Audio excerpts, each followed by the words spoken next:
Fox 61, Connecticut's news station, starts with a weather impact alert. Be prepared for intense weather tomorrow, at least in parts of the state, and the sizzle doesn't stop. Temperatures stay up tomorrow as well. Some of those storms could be severe. That's why our team has issued a weather impact alert. Thanks for joining us for the Fox 61 News at 10. I'm Brent Harden. I'm Sarah Sanchez. Some parts of the state are more at risk than others. So let's get right over to Chief Meteorologist Rachel Frank, who is standing by to time everything out for us. Rachel. Yeah, it looks like more in northern Connecticut, at least a greater risk for seeing a strong storm. The timeline of this will be anywhere between 2 p.m. to 8 p.m. and storms will be scattered in nature, so not every town will see a storm. What do you need to do with this information? Hey, if you are lucky enough to be laying by a pool tomorrow or relaxing outside in the warmth, just stay weather aware, have a way of getting alerts when you know it's time to head inside. An air quality alert is also in effect, so we also wanted to give you a heads up about this. Until 11 o'clock tonight, this has been for sensitive individuals all day long. People with heart and lung issues should avoid strenuous activity outside.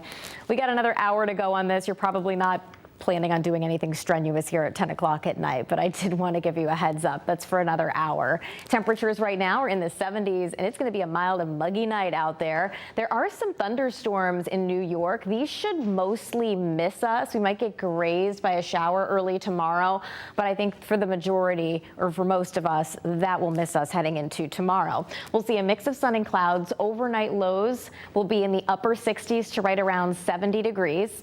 And then as we head through the afternoon, it's warm and humid again, and there's that chance for thunderstorms as we head through the mid to late afternoon and into the evening. We'll get a closer look at that, plus some showers on your Saturday. Of course, what else is new? Your full weekend forecast is coming up. All right, Rachel, thank you. So however you decide to handle tomorrow's rain, heat, and humidity, you'll need an air conditioner to keep cool. But supply chain issues could impact your ability to keep your AC in top condition. Fox 61's Kay Pattyfoot spoke with an owner of a local HVAC company about these issues and what it could mean for the upcoming summer.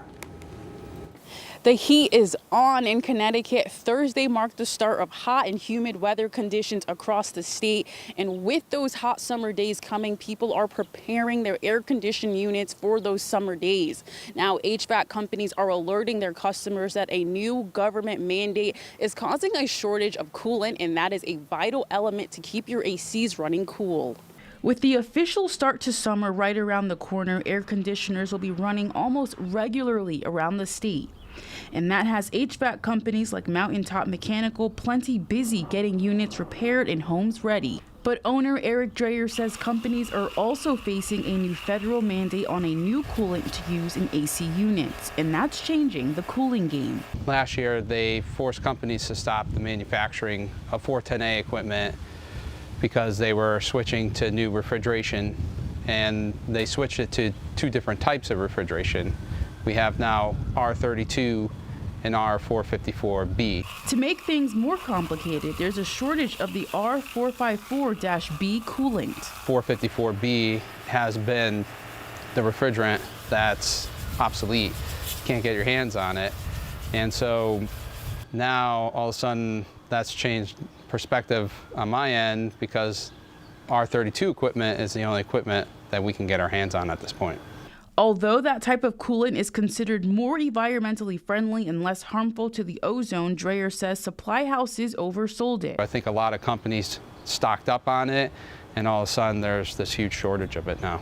And of course, the high demand for this means a potentially pricey result. And now we're forced to go to this 454B, and the product line is there, but the refrigerant's not there. So that certainly has an impact on us, on our sales to sell unitary type of equipment. Dreyer does offer another alternative, but he says that's more costly. For me, at least have LG as my alternative now to sell to people for air conditioning needs, but it's kind of tough because that's more of a higher end product, and the unitary styles are more of our more basic models to sell to people. Dreyer says he will continue to offer his clients an affordable option of coolant so that they don't have to break the bank to stay cool this summer. In West Hartford, Kay Pattyfoot, Fox 61. And as the temperatures climb, relief may be on the way, not just from the heat, but from your high electric bills as well. Governor Ned Lamont says he plans to sign a new major new energy bill, Senate Bill 4, that promises nearly $400 million in annual savings for electric customers across Connecticut. Separate from the bill, Eversource customers will see a drop in the supply rate next month. It'll amount to about $10 off an average monthly bill. But remember, Eversource says electricity use jumps 35% in the summer, so even with the lower rate, your bill might go up if you run your AC nonstop. We have energy-saving tips on Fox61.com. You can also find that information on the free Fox 61 News app, plus live radar ahead of tomorrow's storms. Just scan the QR code there on your screen. Anyway, breaking news on the shoreline now. A power outage continues to be a headache for commuters tonight. There have been lengthy delays between New Haven's Union Station and Grand Central, and 2 powerless Metro North trains had to be evacuated on the tracks by firefighters in Fairfield. This was the scene as hundreds were evacuated after waiting hours aboard with no air conditioning. They boarded shuttle buses that took them to stops near other train stations. Amtrak was able to restore power and did not evacuate trains. This outage was caused by a downed power line. The fire department warned delays could continue into the morning commute.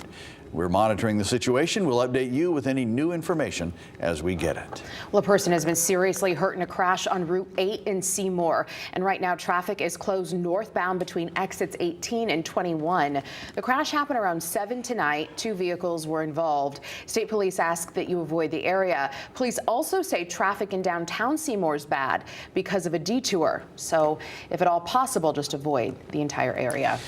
Well, new legislation aims to put a stop to illegal street takeovers like the one you see here. Lawmakers hope tougher penalties will slam the brakes on the dangerous activities that threaten neighborhoods, damage property, and put people's lives at risk. Fox 61's Raven Blue reports from Ansonia. Ansonia police are grateful to state lawmakers for passing a bill that will give them another tool in their toolbox to crack down on illegal street takeovers like the one that happened here in April. You can still see the tire marks left behind when more than 100 people and cars packed the intersection of Wakely Avenue and Franklin Street in Ansonia in late April. An incident that left a police cruiser damaged and law enforcement on the hunt for the people involved. On Wednesday, police arrested a 17-year-old on charges for his alleged involvement in the takeover. The investigation is still happening and more arrests could be made. This all comes as lawmakers are cracking down on the chaos and doing something to help local police departments. I know they're trying to implement some harsher penalties as being able to seize vehicles and issue fines, do city ordinances and things like that to give us more enforcement action. In a vote of 144-4, the Connecticut House of Representatives passed a bill that will give municipalities and the state the ability to impose new and stiffer fines and penalties to individuals who participate, organize, or even watch a street takeover. The Senate passed the bill earlier this month in an almost unanimous vote. It's an issue we've been dealing with. We made some good progress, and we'll continue to make the progress we need. That bill now awaits Governor Ned Lamont's signature. Under the bill, if a person is found guilty of participating in a street takeover, they could have their license revoked for 2 years and face a $2,000 fine. Neighbors in Ansonia, like Tierra Cogdell, are happy something is being done to make the community safer for their children, especially after the most recent takeover happened next to a children's playground. We did stop coming for a while because this is our neighborhood park. I hope he learns his lesson. I do hope that this is a wake-up call for him, and I hope, once he gets another chance, he does better and uses this to teach other kids not to follow this road. Once the bill is signed by the governor, it could go into effect as early as July 1st. In Ansonia, Raven Blue, Fox 61. Well, also in Ansonia tonight, a former preschool teacher faces charges after police say she seriously injured a 3-year-old student. And police say that child was so badly hurt he needed to get surgery on a broken arm. This incident happened in March, and according to police, the woman was just arrested this week. Fox 61's Joe Monti has details from her appearance in court today. Mary Durso-Smith is a former pre-K education teacher at John C. Meade Elementary School in Ansonia. Police arrested her after they say she injured a child during recess. The incident happened in March. According to police, children were at recess when Smith saw a child going up the slide the wrong way. The arrest report says she grabbed the child by the arm and dragged him several steps before he fell. According to police, she dragged the child on the ground a few more steps before she lifted him by his elbows onto a nearby bench. Police say the child broke their upper arm and required surgery. Yale doctors looked at the child's x-ray. They say the child likely broke their upper arm during the fall, but part of the bone had shifted out of place when the child was lifted by Smith. Smith appeared in Derby Superior Court Thursday afternoon. She's charged with risk of injury to a child and assault. A judge granted Smith more time to gather legal counsel.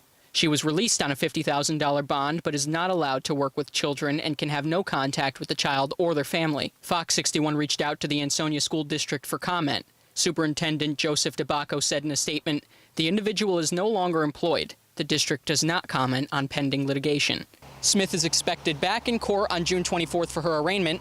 For more updates on the case, check our website, fox61.com. In Ansonia, Joe Monti, Fox 61. An injured worker was rescued in Danbury today, and the fire department shared photos. He fell down a steep hill along the wood line in the southern end of the city. Firefighters had to hike up that hill from the opposite direction to get to him. They put him in a basket stretcher and brought him down the hill. It took about an hour, and the worker was taken to a hospital. We don't know how badly they were hurt. Man's dead, killed in a jet ski crash in Stratford late last night. According to DEEP officers, the crash happened near the Sikorsky facility just after 10. Officers found the jet ski overturned along the Housatonic River. The man was found not too far away. He was pronounced dead, though, at the scene. It's unclear what caused the crash. And Derby police say they are looking into who brought 2 bullets onto a school bus this morning. We're told the bus driver found them. The middle and high schools went into lockdown while police made sure everyone was safe.